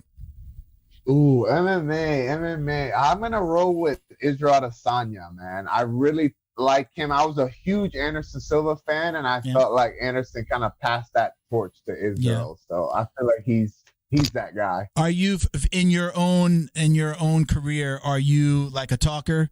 Do you have to, like, sometimes the talkers have to kind of hate their opponent? It's part of what they do to feed their brain to be able to then go out there and fight this person or try to hurt them.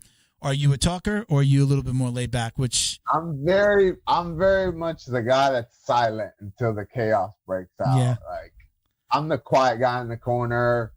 Hey, I don't want any problems. Like, I tell people, I describe it. I'm like, I'm the chihuahua that's like barking and yapping, and he's the bully, the black bully in the background, just waiting for someone to yap the chihuahua. Yeah, he's just chill, very chill. My favorite fighter is Rose Namajunas. And very specifically, before that fight, who did she fight? The Polish girl. What name did you say?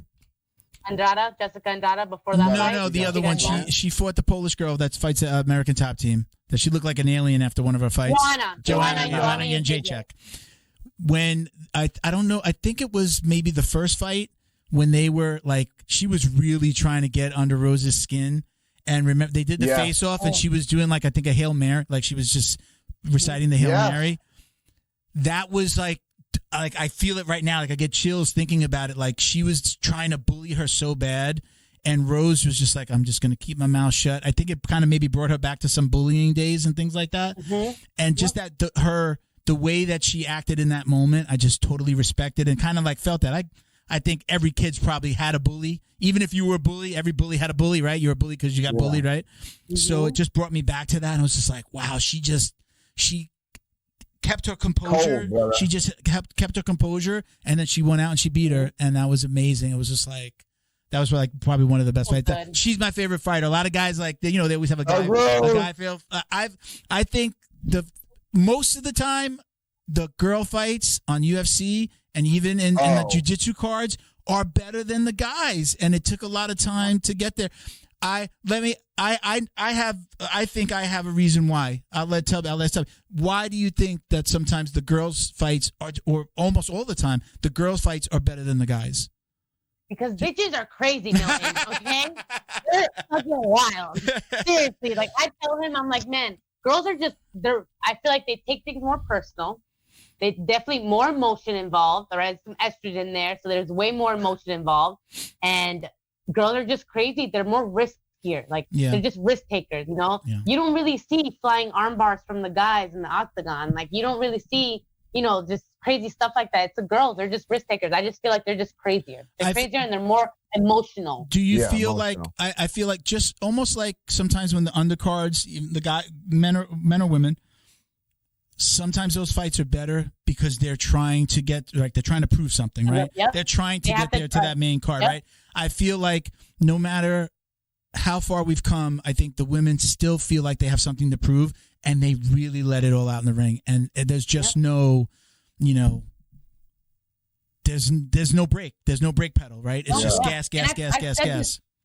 I've said this before. I said, you know, and this was, you know, nothing to take away from the guys, but I'm like, the women in jiu-jitsu or the women in just a male-dominated sport have to work twice as hard just to get half the recognition that the males do. And granted, the pool isn't as big as it is as the males, but it is a male-dominated sport. Yeah. So taking that into effect, we're always going to have to fight twice as hard just to get half of what the guys have.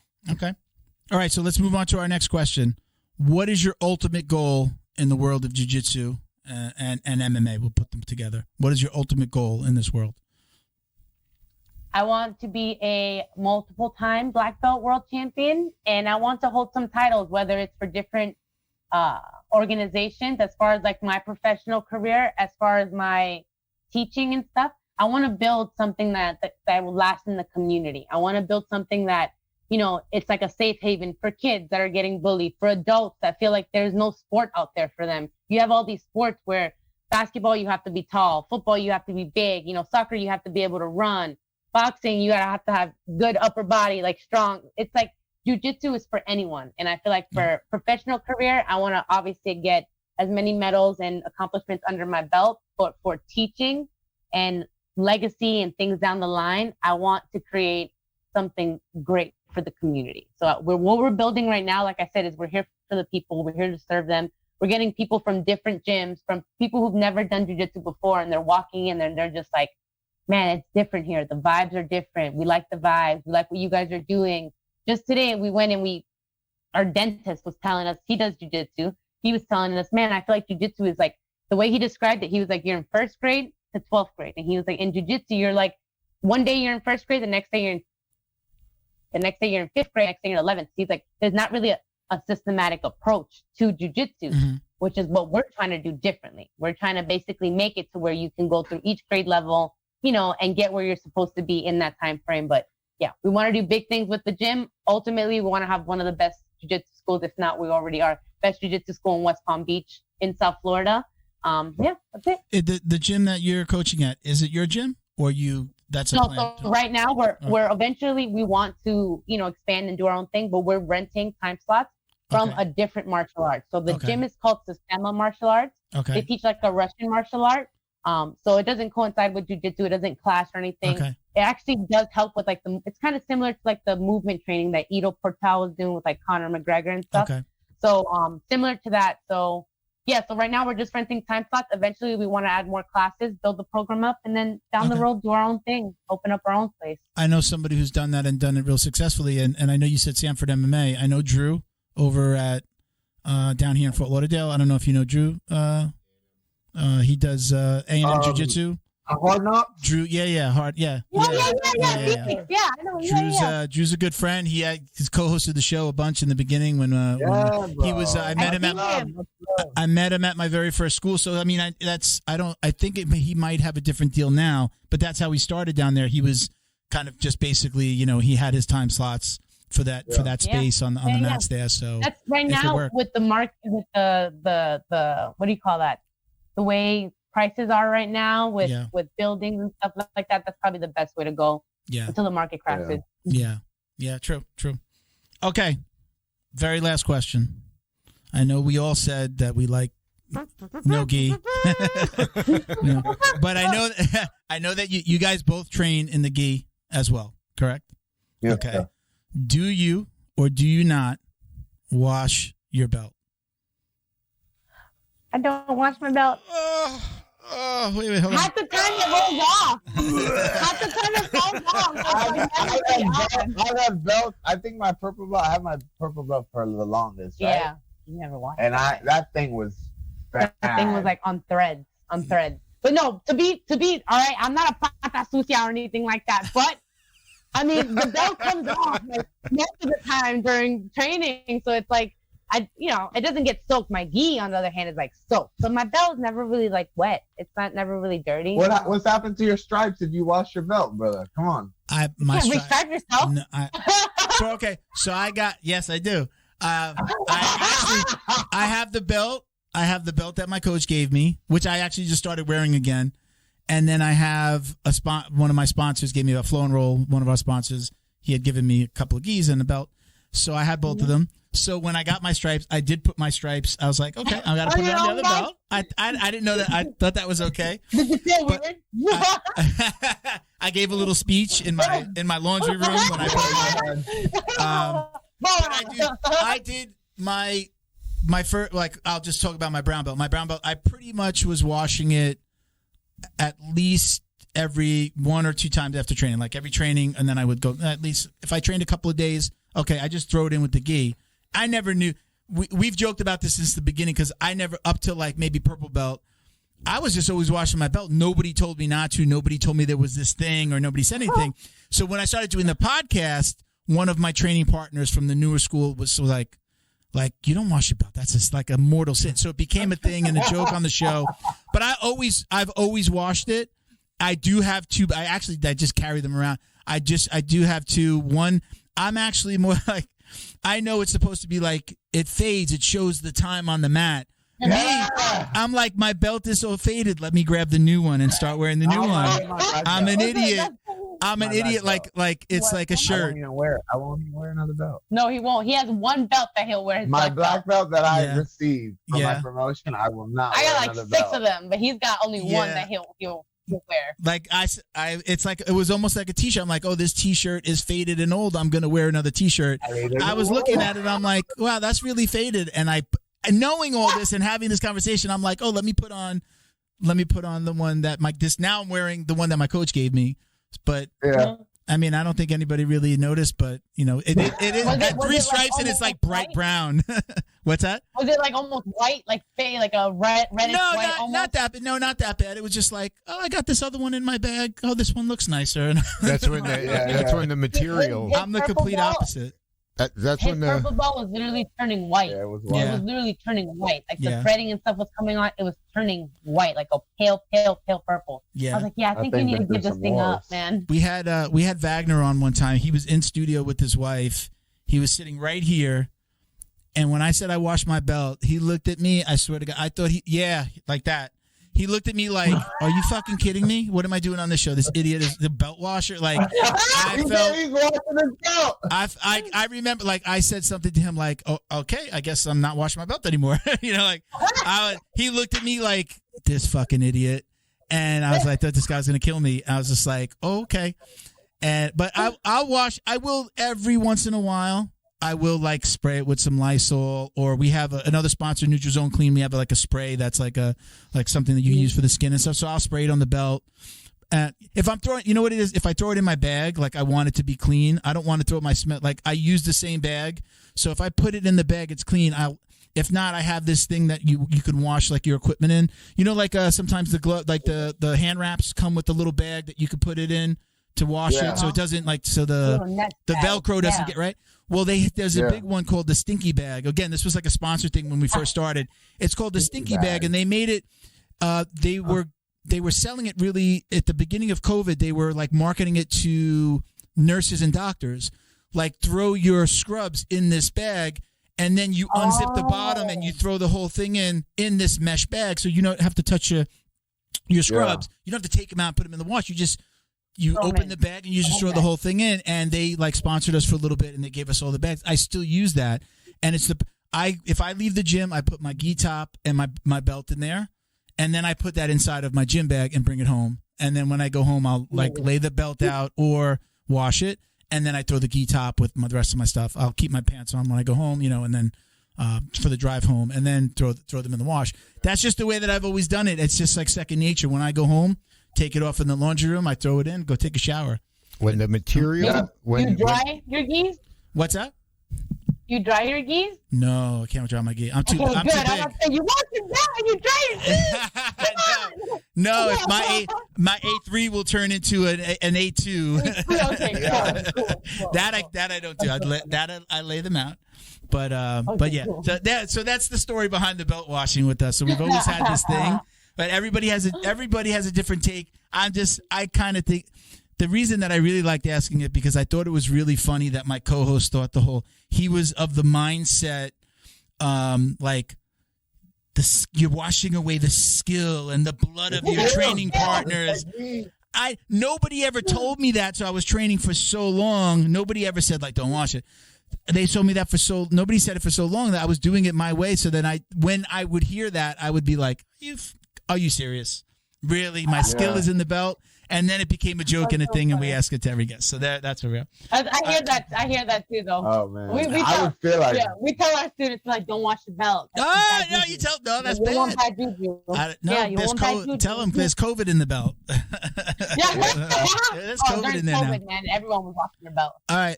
Thank you guys very much for joining me today. I want to give you a minute if you want to give it any shout outs, remind everybody where the gym is, say hello to thank any sponsors. This is your time. I just want to thank you firstly for having us. Really appreciate that. It's been an honor to speak to you. I want to thank again my mindset coach, Scott Ferguson, who's been helping me with my life overall. I want to shout out my sponsors, RDX, Compeak, my gym, Killcliff. And like Tubby was saying, just as instructors, anyone watching this, remember that we are being paid to provide a service. So we are, in a sense, servants to our students. Awesome. All right. And I want to go ahead and just give a shout out to Just Roll BJJ Tees. They've been with me for a long time. Love them. The People's Jiu-Jitsu, we're located in downtown West Palm Beach. You guys ever want to hit us up, if you're ever in the area, we have a great beach in Trump area. You know, we can show you Trump's house too. We right by there, you know, show you a nice little Palm Beach island, you know, give you a nice little host. Just hit us up on Instagram. And Thrasher Hemp Shoes as well. Thrasher Hemp Shoes. Shout out to George Animal Clinic. They're awesome. And last but not least, Byron and Gina out of Atlanta. They've been some great supporters. They own Striker Fight Center. They are awesome, and we love you guys. All right, man. So like I said, don't hang up. But thank you so much for doing this. Really appreciate this. We'll let you know when this comes out next week, and I'm going to come take some pictures with you real quick right now. All right, guys. Thank you, man. Thank you. Thank you to Neutral Zone CBD, a combat family-owned company that supports athletes and the people who love them. Neutral Zone strives to deliver clean CBD products for sports recovery in gummies, lotions, balms, roll-ons, and more. After a competition, a hard rolling session, or a tough day on the job, Neutral Zone has a product designed to help you reduce inflammation, increase cell rejuvenation, and may even help with aging joints. Visit NeutralZoneCBD.com and get 25% off your order with code JJD. And follow them on Instagram too, at MyNeutralZone. Jiu-Jitsu's favorite monthly subscription box has now joined the Jiu-Jitsu Dummies podcast. The BJJ box is delivered to your door filled with premium jiu-jitsu and grappling apparel, equipment, supplements, supplies, snacks, and more. The crew at the BJJ box find the best in the world of jiu-jitsu and guarantee every box to be worth more than the cost. Each box includes 4 to 7 items you're going to love. Visit thebjjbox.com and use code JJD10 to get $10 off your very first box. And give them a follow on Instagram at thebjjbox. Special thank you to the crew over at Flow and Roll for all their support. Flow and Roll is renowned for their incredible no-gi rash guards, shorts, and leggings. Flow and Roll has quickly become the premier custom apparel provider for academies big and small throughout the United States. Reach out today to discuss your custom order and ask about their incredible pre-order program. You can send an email to flowandroll@gmail.com or visit their Instagram at flow_n_roll and shoot them a direct message. And yes, they can create an awesome custom gi for your academy as well. Visit flowandroll.com to check out their awesome designs, and while you're there, pick up a Jiu-Jitsu Dummy signature tee exclusively at flowandroll.com. And remember, you'll get 20% off your purchase of t-shirts, rash guards, or gis with code JJD. All right, everybody. Very cool, right? Very cool. Nice. They're very great dynamic. You know, I think they would be really cool to hang out with. because they're like just super energy, talkative. You know, Yeah. very to go train into there. it. You know It'd what's be very nice cool. is that their addictiveness to it. Like they're addicted to jiu-jitsu. You get like you get. They We're are always talking about it. fucking all about it. Their dentist, their doctor, everything around them in their world is jiu-jitsu. You know, and that's serious commitment. It's an amazing sport. They're an amazing couple. I'm so glad that to have them very on. cool. Very Scott's been trying to put that together for us for a while. So thank you again to Scott Ferguson for And not I only like- mentioning I them to like me, the but getting name. it put together. I like the name of it, People's Jiu-Jitsu. Yeah, it's man. like Very cool. for everybody. So remember, check us out at Jiu-Jitsu Dummies on Instagram for all the ways to watch, listen, and support. Click the link in our bio. We'll take you to all of our sponsors, all the things you've heard us mention today. Everything is there. All the ways that you can, all the podcast apps, Apple link, our website, a store. Every one of our sponsors has a link there, so check it out. My personal IG, I am Uncle Milty BJJ on Instagram. And I'm BADWERKS on Instagram. Very cool. All right, everybody. Thank you for watching and listening. Peace, love, jiu-jitsu. Os.